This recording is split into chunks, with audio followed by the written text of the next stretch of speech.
Yeah, but look, man, think how fragile shit is. Like, just that we got all these countries with H-bombs and shit. Look at what's going And on that, right you know, now with Ukraine and Russia, Mhm. where they're moving planes and troops to the border. It's like, that's real. That's Yeah. real shit. And Putin was on the news yesterday giving a speech and, you know, warning the United States. And then you'll just have like, Biden and all people in the media just like talking shit, just kind of like pushing you to talk shit. Like Joe Biden just gets in that interview and he's like, I think Putin's a killer.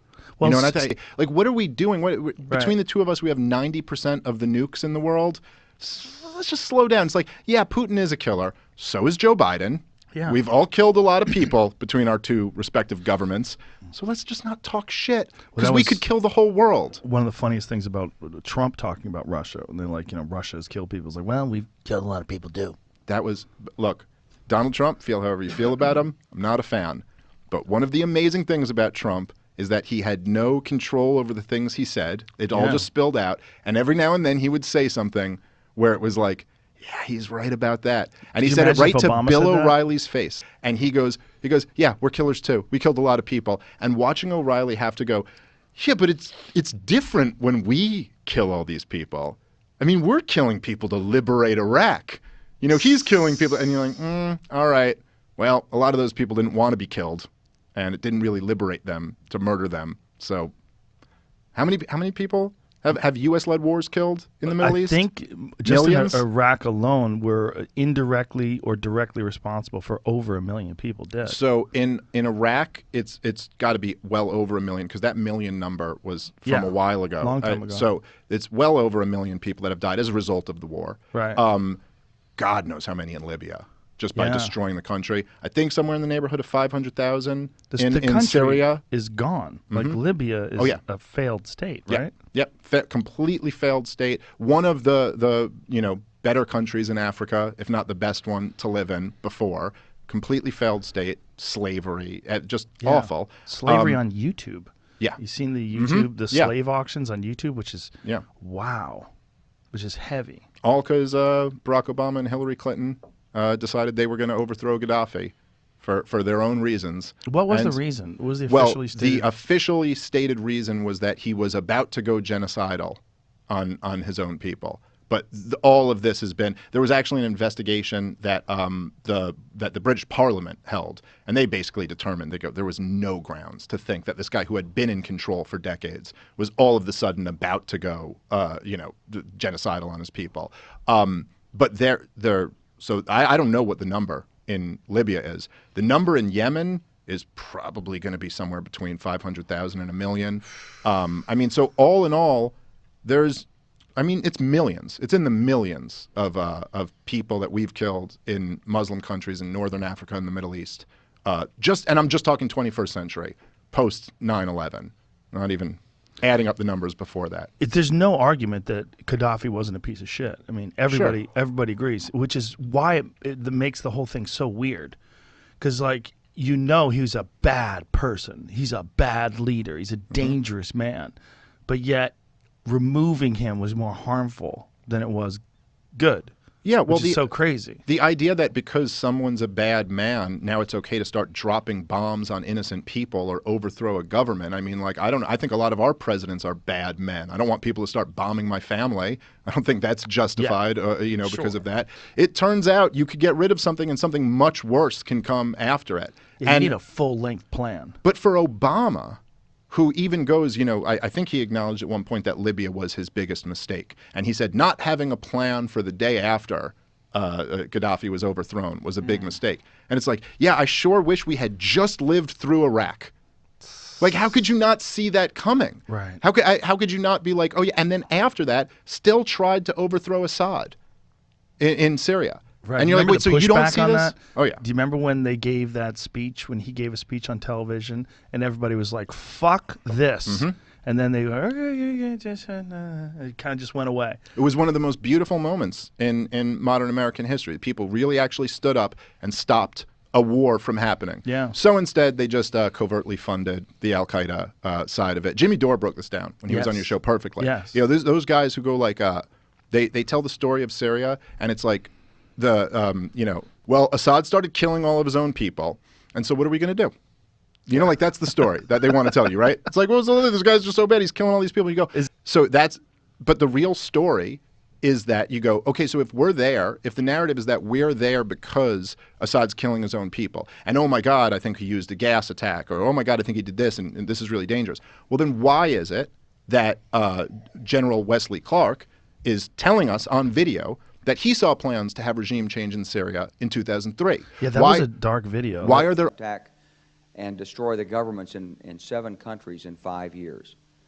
We're going to start with Iraq, and then we're going to move to Syria, Lebanon, Libya, Somalia, Sudan, and Iran. I said 7 countries in 5 years. I said, is that a classified memo? He said, yes, sir. I said, well, don't show it to me. He was about to show it to me. He said, because I want to talk about it. Articles in 2007 about regime change, because he certainly wasn't killing his own people then. Right. And then, as Jimmy Dore broke down perfectly, you realize that actually what happened was that the CIA and the Saudis launched this Operation Timber Sycamore, and they said that we are going to arm all of the anti-Assad rebels, largely consisting of Al-Qaeda and ISIS, in an attempt to take him out, to have the next regime change that this plan had been in the works for years.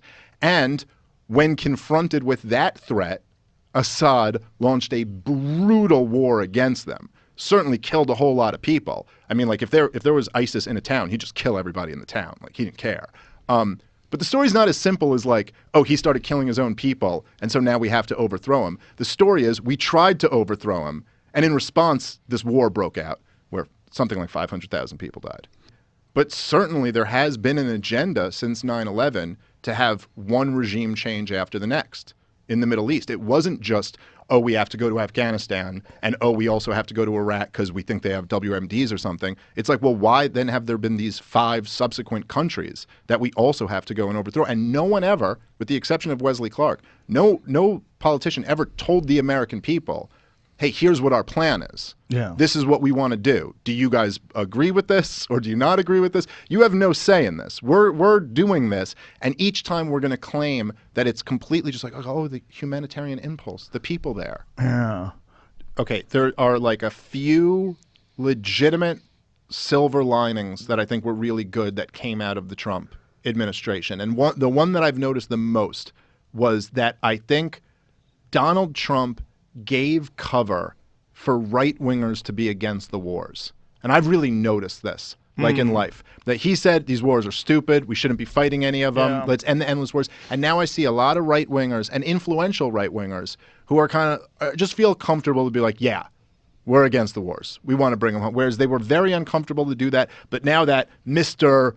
President Donald Trump did it, it's okay for them to do it. He also had the courage to say that the military-industrial complex is a real thing. Yeah. You remember that interview? That was crazy. Yeah, it was unbelievable. He's like, there's people out there that really want to go to war. Oh, he goes, look, every time I want to end the war, I'm fought by the Pentagon.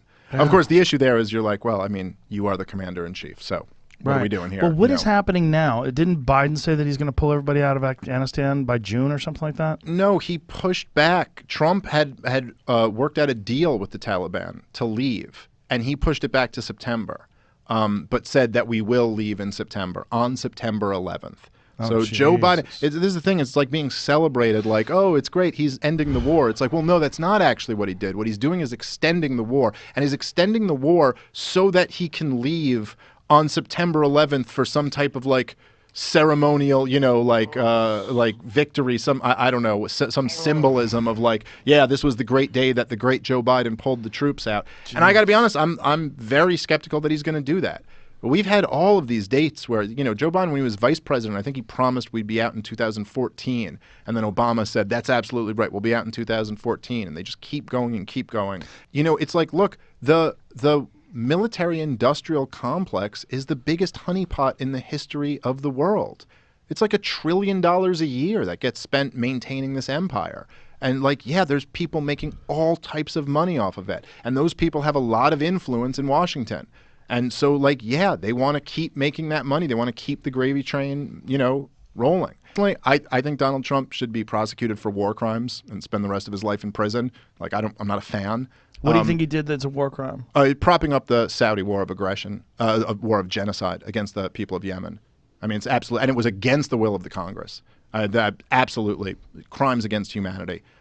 He should rot in a prison with Barack Obama and George W. Bush and all of them. As far as I'm concerned, they're all war criminals. Dave Smith going hard, ladies and gentlemen. That's my take. But Donald Trump did not conspire with the Russian government. It's just bullshit. He was set up by the CIA, the NSA, and the FBI.